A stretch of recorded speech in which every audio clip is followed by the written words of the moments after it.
بسم اللہ الرحمن الرحیم۔ السلام علیکم ویورز، اردو سٹوری پلس میں خوش آمدید۔ آج میں آپ کے لیے ایک اور سچی کہانی لے کر حاضر ہوئی ہوں۔ امید ہے کہ کہانی آپ کو ضرور پسند آئے گی۔ کہانی پسند آنے کی صورت میں اس ویڈیو کو لائک کیجیے اور اس طرح کی مزید کہانیاں سننے کے لیے ہمارے چینل اردو سٹوری پلس کو سبسکرائب کیجیے۔ امپورٹ ایکسپورٹ کی ایک کمپنی میں ایم ڈی کی سیکرٹری کی حیثیت سے گزشتہ 5 سال سے میں کام کر رہی تھی۔ ہمارے ایم ڈی حسام ایک نہایت شریف اور ایماندار بزنس مین تھے۔ ان کی عمر 26 سال تھی۔ ان کی شرافت کی وجہ سے مجھے یہاں بہت سکون تھا۔ خدا کا شکر بجا لاتی تھی کہ اس نے ایسا شریف النفس باس دیا، ورنہ مجھ جیسی لڑکیوں کے لیے ملازمت ایک آزمائش سے کم نہیں ہوتی۔ میرے والد ایک دواؤں کی کمپنی میں مینیجر تھے۔ ماں بہت نیک پرہیزگار خاتون تھیں، جبکہ چھوٹا بھائی طاہا ابھی کالج میں زیر تعلیم تھا کہ والد صاحب پر فالج کا اٹیک ہوا اور وہ ریٹائرڈ ہو گئے۔ ان کی پینشن اور میری تنخواہ میں گھر کا گزارا اچھا چل رہا تھا۔ ہماری فرم کو ایک قابل اور ایماندار ایگزیکٹو کی ضرورت تھی۔ کئی امیدوار آئے، ان میں ایک نوجوان عاقل حسین بھی تھا جو کافی دیر تک باس کے کمرے میں بیٹھا رہا۔ کچھ دیر بعد مجھے بھی ہاشم صاحب نے اپنے کمرے میں بلوا لیا اور اس نوجوان سے متعارف کروایا کہ یہ عاقل ہیں، ہمارے امپورٹ ایکسپورٹ سیکشن کے لیے چن لیے گئے ہیں۔ مجھے ان کا تقرر نامہ تیار کرنا تھا۔ عاقل کی عمر 32 سال ہوگی۔ وہ MBA کر چکے تھے۔ ایک چھوٹی سی فرم میں اسسٹنٹ مینیجر تھے۔ 6 فٹ قد اور کھلتا ہوا گندمی رنگ، چہرے سے ذہانت اور شرافت ٹپکتی تھی، جبکہ گفتگو میں دوستانہ انداز جھلکتا تھا۔ اگلے روز سے ہی انہوں نے آفس جوائن کر لیا اور ان کو باس کے برابر والا کمرہ دے دیا گیا۔ کچھ دنوں تک وہ باس سے اپنے کام کی تفصیلات اور ہدایات لیتے رہے۔ وہ بہت سنجیدہ اور کام میں منہمک رہنے والے شخص تھے۔ دن میں کئی دفعے چائے کے شوقین۔ جلد ہی دفتر کے اہم امور کو ہاتھ میں لے لیا۔ ان کو رابطے کا فن آتا تھا۔ تمام ملکی اور غیر ملکی کلائنٹ سے روابط قائم کر لیے۔ دفتری عملے سے بھی رویہ دوستانہ رکھا۔ ان کی وجیح شخصیت سب کو بہت اچھی لگی تھی۔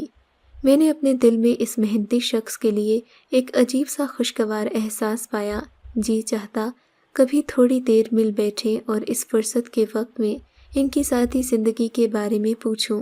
میں ہی نہیں، دفتر کی دیگر لڑکیاں، خاص طور پر آمنہ اور آسیہ، انہیں بہت گہری نظروں سے دیکھتی تھیں۔ بہانے بہانے سے عاقل کے کمرے میں جانے کی کوششیں کرتیں۔ آسیہ کی یہ کوشش مجھے بری لگنے لگی، جانے کیوں، حالانکہ میرا اس معاملے سے کوئی واسطہ نہیں تھا۔ ایک دن مجھے آفس میں بیٹھے بیٹھے بخار ہو گیا۔ میں نے باس سے چھٹی لے لی اور گھر جانا چاہا۔ عاقل بھی اسی وقت دفتری کام سے بینک جانا چاہ رہے تھے۔ انہوں نے مجھے لفٹ دینے کی آفر کی۔ یہ میرے لیے اچھا موقع تھا۔ میں عاقل کے ساتھ چلی گئی۔ اس نے تھوڑی دیر بینک میں رک کر اپنا کام نپٹایا۔ اس وقت لنچ ٹائم ہو رہا تھا۔ اس نے مجھے چائنیز ریسٹورنٹ میں لنچ کی پیشکش کر دی۔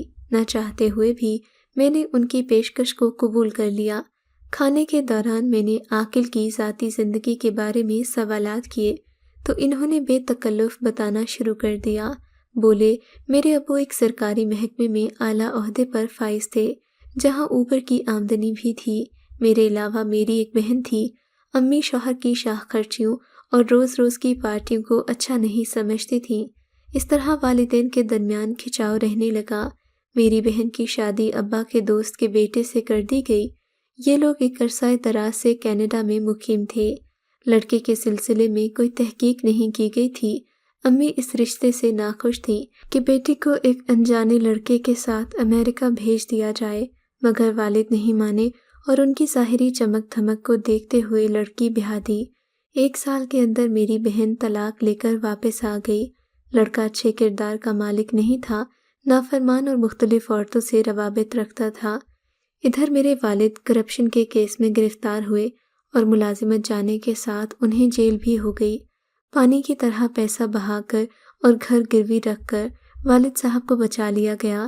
امی کے لیے یہ صدمات سہنے مشکل تھے۔ وہ شدید عارضۂ قلب میں مبتلا ہو کر بستر سے لگ گئیں۔ والد شرمندگی کی وجہ سے گوشہ نشین ہوئے۔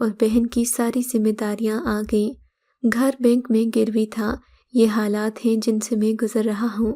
ان کے حالات سن کر میرے دل میں عاقل کے لیے ہمدردی پیدا ہو گئی۔ مجھے گھر پہنچا کر وہ آفس لوٹ گیا کیونکہ بہت دیر ہو گئی تھی۔ اس دن کے بعد سے ایک انجانی کشش مجھے عاقل کی طرف کھینچ لیتی، جبکہ میرے باس نے عاقل کو ایک ضروری کام سے چین بھیجا۔ 10 روز کے بعد وہ واپس آیا۔ اس نے انتہائی ذمہ داری سے اپنا کام پایۂ تکمیل تک پہنچایا، جس سے غیر معمولی طور پر کمپنی کو فائدہ پہنچا۔ باس نے اس کامیابی پر عاقل کو بہت سراہا۔ اس نے اپنے غیر ملکی دورے کے الاؤنس سے تمام سٹاف کے لیے تحفے خریدے۔ میرے لیے ایک میوزیکل بیوٹی باکس لایا تھا۔ مجھے لگا کہ میرا تحفہ سب سے بہترین ہے۔ تبھی جی چاہا کہ عاقل کو میں بھی کوئی تحفہ دوں۔ میں نے ایک پرفیوم خریدا اور اسے دیا۔ وہ بہت حیران ہوا۔ اسے لگا کہ تحفے کی صورت میں نے اسے اظہار محبت کر دیا ہے۔ اس طرح میرے اندر چھپی محبت کی خوشبو کو عاقل نے پہچان لیا۔ پھر آہستہ آہستہ بات زبان تک آ گئی۔ میں نے اسے اپنا ذاتی بیک گراؤنڈ بتایا۔ میں نے عاقل کے اندر ایک انتہائی معصوم شخص کی تصویر دیکھی، جو ماضی اور حالیہ ذمہ داریوں سے نمٹنے کا عزم رکھتا تھا، مگر اس پر ایک خوف طاری تھا۔ اس نے بھی مجھ سے اظہار محبت کر دیا تھا۔ وہ زندگی بھر مجھے اپنے ساتھ دیکھنا چاہتا تھا، لیکن ایک انجانا خوف بچھڑ جانے کا تھا، جیسے اسے حالات کی کمزوری نے وہمی بنا دیا ہو۔ میں نے محسوس کیا کہ وہ سہارا چاہتا ہے، کوئی ایسا ساتھی جس پر وہ ہمیشہ بھروسہ کر سکے۔ ہم لوگ سب سے چھپ کر اکثر وقت گزارنے لگے۔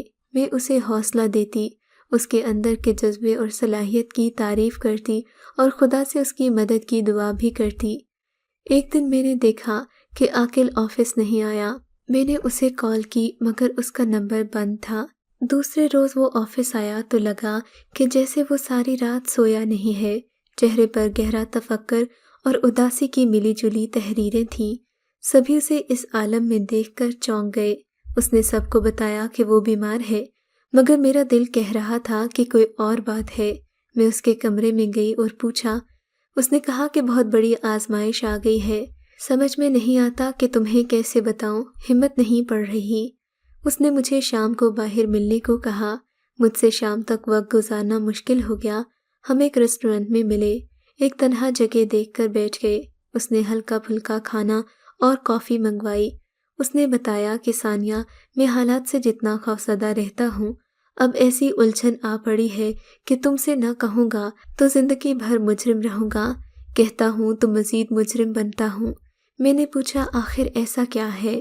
وہ بولا، میری بہن کے لیے ایک رشتہ آیا ہے، لوگ کاروباری ہیں، بیٹا ڈاکٹر ہے، مگر اس کی عمر 45 سال ہے۔ یہ کوئی مسئلہ نہیں، اصل مسئلہ یہ ہے کہ اس لڑکی کی ایک بہن ہے اور وہ صرف انٹر پاس ہے، گھریلو قسم کی، شکل صورت واجبی سی ہے۔ مجھے اس سے شادی کرنی ہے، ورنہ وہ میری طلاق یافتہ بہن سے شادی نہیں کریں گے۔ شادی کے بعد کاروبار میں حصہ اور ہمارے سارے قرض بھی وہ اپنے ذمہ لینے پر تیار ہیں۔ والدہ اور والد اس رشتے کو کھونا نہیں چاہتے تھے۔ وہ مجھ سے منت کر رہے تھے کہ میں اس رشتے پر راضی ہو جاؤں۔ میرا گھر، میری بہن اور میری زندگی، اپنا خراج اور قربانی مانگ رہے تھے۔ اگر ہم شادی کر لیتے تو تمہارا سہارا بھی اپنے گھر سے ٹوٹ جائے گا، میری بہن کے بسنے کی امید ختم ہو جائے گی، اسے ایک مرتبہ پھر قربانی دینا پڑے گی۔ بتاؤ میں کیا کروں؟ مجھے لگا جیسے میرے جسم سے روح نکل گئی ہو۔ سارے خواب لمحے بھر میں چکنا چور ہو گئے۔ میں نے دیکھا اس کی آنکھوں میں بھی آنسو تیر رہے تھے۔ آج پھر میرے دل میں اس کے لیے محبت سے زیادہ ہمدردی کا جذبہ موجیں مارنے لگا۔ مجھے لگا کہ وہ ایک سچا اور معصوم شخص ہے، اسے میرا سہارا چاہیے، وہ سہارا جو اسے گھریلو پریشانیوں سے بچا سکے۔ اگر میں اس کے ساتھ شادی پر اصرار کروں تو یہ خود غرضی ہوگی، 2 خاندانوں کے ساتھ ناانصافی ہوگی، جس کے بعد شاید ہم بھی کبھی خوش نہ رہ سکیں۔ مجھے اس کی زندگی سے دکھ ختم کرنے تھے، میری محبت کا امتحان تھا اور یہی میری محبت کی آزمائش تھی۔ تب میں نے فیصلہ سنایا کہ آؤ آج ہم اپنی محبتوں کو قربان کرتے ہیں، اپنے اپنے خاندانوں کو مصیبت اور محرومی سے بچا لیتے ہیں۔ ہمارا یہ فیصلہ اپنی زندگیوں میں تلخی کی بجائے مٹھاس کا احساس دے گا۔ یوں ہم دونوں اچھے دوستوں کی مانند ایک دوسرے سے الگ ہو گئے۔ چند دنوں کے بعد اس کی شادی کے کارڈز بٹ گئے۔ ہمارے تمام آفس سٹاف نے عاقل اور اس کی بہن کی شادی میں شرکت کی۔ شادی میں بھی گئی تھی، مگر ہم دونوں نے آنکھیں نہیں ملائیں کہ کہیں چھلک نہ پڑے اور لوگوں کو ہمارے تعلق کا علم نہ ہو جائے۔ شادی کے بعد اس نے اس ملازمت کو خیر آباد کہہ دیا۔ ظاہر ہے وہ سسرال کے کاروبار میں شامل ہو گیا۔ بہن کے لیے دی گئی قربانی رائگاں نہیں گئی۔ اس کی طلاق یافتہ بہن کا گھر بس گیا۔ میری زندگی بھی پرانے دھڑے پر آ گئی۔ عاقل کے آفس آنے کی وجہ سے زندگی میں جو نکھار آیا تھا، اس کے بعد وہ سب ختم ہو گیا۔ ایک بے جان مشینی پرزے کی طرح میں دفتر میں ڈیوٹی سر انجام دینے لگی۔ زندگی کا کوئی مقصد نہ رہا۔ مجھے اپنی ظاہری حالت کا پتہ نہیں تھا، لیکن لوگ دیکھ رہے تھے کہ میرے اندر کی دنیا میں خزاں کا راج ہو گیا ہے۔ میرے باس سے میری یہ حالت کیوں کر پوشیدہ رہ سکتی تھی، وہ کئی دنوں سے نوٹ کر رہے تھے۔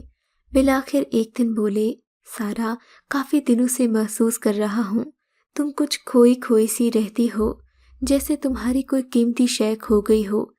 کیا بات ہے، نہ اچھے کپڑے پہن کر آتی ہو، نہ اپنی ذات کی طرف توجہ دیتی ہو، آخر ایسا کیا ہو گیا ہے؟ بے اختیار سچ منہ سے نکل گیا۔ میں نے کہا، سر، لڑکی کی شادی کی ایک عمر ہوتی ہے، دعا کیجئے کہ صحیح فیصلے کی خدا مجھے توفیق دے اور ایسا شریک حیات عطا کرے جو میری زندگی میں خوشیاں بھر دے۔ تھوڑی دیر وہ چپ رہے، پھر بولا، میرے بارے میں کیا خیال ہے؟ کیا میں تمہارے معیار پر پورا اتر سکتا ہوں؟ اتنا کہنا تھا کہ میرے لبوں پر مسکراہٹ پھیل گئی۔ میں نے جواب دیا، کیوں نہیں سر، اس سے بڑی خوش بختی میرے لیے اور کیا ہوگی۔ اگر آپ کو یہ کہانی اچھی لگی ہے تو ہماری ویڈیو کو لائک کیجیے اور اس طرح کی مزید کہانیاں سننے کے لیے ہمارے چینل کو ضرور سبسکرائب کریں۔